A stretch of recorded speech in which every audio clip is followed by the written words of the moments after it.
new psychological study from the National Institute of Mental Health. Just this morning, along with his longtime psychiatrist. The circle of depression is growing wider, broader. 15% of women suffer from this disorder. Affecting over 20 million Americans. Changes that have occurred in the brain. Abnormalities in the neurotransmitters. Is that a chemical imbalance? Patient's got a problem, they've got a drug. 6 million American kids take prescribed medication. Need psychiatric care. But what if the criminal is mentally ill? The punishment, a form of aversion therapy. Standing cures on the show, but I want to Seasonal affective disorder. Oppositional defiant disorder. Schools criticized for over-prescription.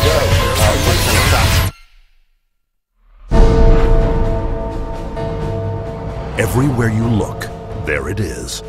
Think psychiatry has nothing to do with you? Think again. The whole field of psychiatry has gotten into every facet of your life. They basically believe that everyone is mentally ill. You smoke too much, it's a disease. You're too unhappy, it's a disease. You're too thin, it's a disease. You're too fat, it's a disease. Where are these coming from? These are coming from the minds of psychiatrists that are dreaming these things up, writing papers and getting published with their names on it, creating these new diseases. First he said that I had ADD. Then he said that I was depressed. Then he said I might be bipolar, but I don't have ADD anymore. And he said, you know, I've been noticing you, and I wonder if you have it too. What they decided is that both my husband and my son had a chemical imbalance that needed to be corrected with a chemical balancer. There is not one shred of credible evidence that any respectable scientist would consider valid, demonstrating that anything that psychiatrists call mental illness are brain diseases or biochemical imbalances. It's all fraud. There's no reliability of diagnosis, and there is no science. It's just pseudoscience. It's pretend science. This is one of the most open secrets in all of America in the psychiatric field, that nothing is being done that's legitimate, and they're billing for it. Psychiatrists claim that over 1 billion of the world's population is mentally ill. In the past 30 years, they have prescribed psychiatric medications to 543 million people. And right now, they drug 17 million school children with stimulants and antidepressants. When recently asked about the scientific basis of their profession, those psychiatrists willing to be interviewed offered nothing but excuses. Psychiatric illness is not really illness. How do you evaluate if someone is cured or sick? Cure is certainly something we look forward to. We had no earthly idea how to accomplish. We're not good at causes. We don't know what causes mental illness. But that hasn't stopped them from pronouncing themselves mental health experts and treating people against their will. And the results?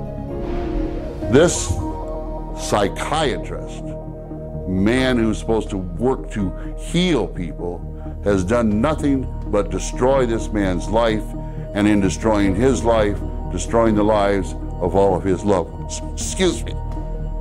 They've damaged and ruined my son, and they've trapped him in a system. The way that they treated him and made him feel like he was worthless. Bryant was being kept dumb and high on Ritalin so that they could make $2,500 per month. He gave me Valium, and I got addicted to it. It wiped out my life. My life has been ruined. My joy has been stolen. She was laying there. She took two gasps of air and died right there in front of me. It is really tragic. It's awful. And it's being done for money. That's why it's being done. Oh, it's got to be in the billions. I don't know the exact number, but it's got to be in the billions. It's just unbelievable. This is so big that it boggles the mind. Take the human tragedy you have just seen and multiply it by the millions. In the past 4 decades, nearly twice as many Americans have died in government psychiatric hospitals than in all U.S. wars since 1776. Insurance companies pay out $69 billion every year for psychiatric services, doubling the cost of medical insurance premiums. And while raking in over $2 trillion annually, psychiatrists cannot point to a single cure. Hard to believe? That's exactly what they count on. And as we will show you, it's how they have been getting away with it from the very beginning.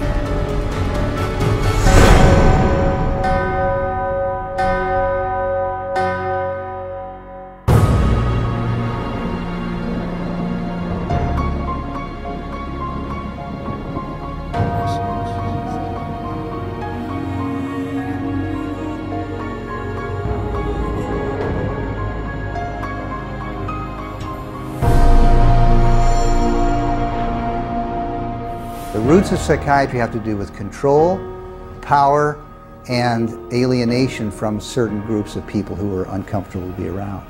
They were locked up in these places to get them out of the way. The history of psychiatry, I think, really is related to institutions. Bethlehem Royal Hospital in London was one of the world's first psychiatric institutions. Commonly referred to as Bedlam, the hospital was little more than a warehouse for those deemed mad.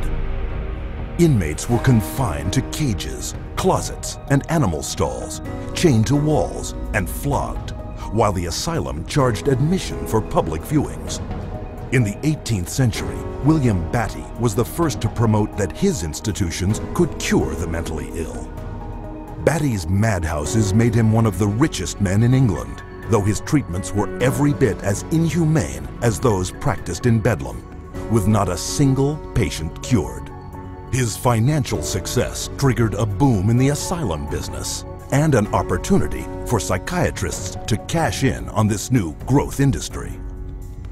This was an era where, on both sides of the Atlantic, specialized institutions for the mentally ill are beginning to be built in large numbers. Those institutions date back certainly to the beginning of the 18th century, and in a few cases even earlier than that. But the explosive growth of an asylum sector, of asylumdom, as some historians have called it, is very much a 19th century phenomenon. It's that period when the state is persuaded to invest tax dollars in building these places. But while those who ran the institutions were getting rich, psychiatrists yet lacked the credibility to maximize their cash flow. In order to justify their profession, they needed to come up with these biological solutions, or they didn't have any profession. The only way for them to solve that was to attempt to start believing that these people that were suffering from emotional disorders was from a biological basis. Whatever was done to make this person more manageable would be simply called a treatment. And the sad reality is that many of these so-called treatments were, in essence, torture. The near-drowning devices that were developed in this period, for example, must have been appallingly frightening. For example, one device involved putting the patient into a coffin, closing the lid, and dumping it into a bath of water, and then opening it up and trying to revive the patient. There were a range of these things, and the mortality rate was very, very high. Psychiatrists next sought to give credence to their practices by cloaking them in the language of medicine. This repackaging of treatment became known as the medical model.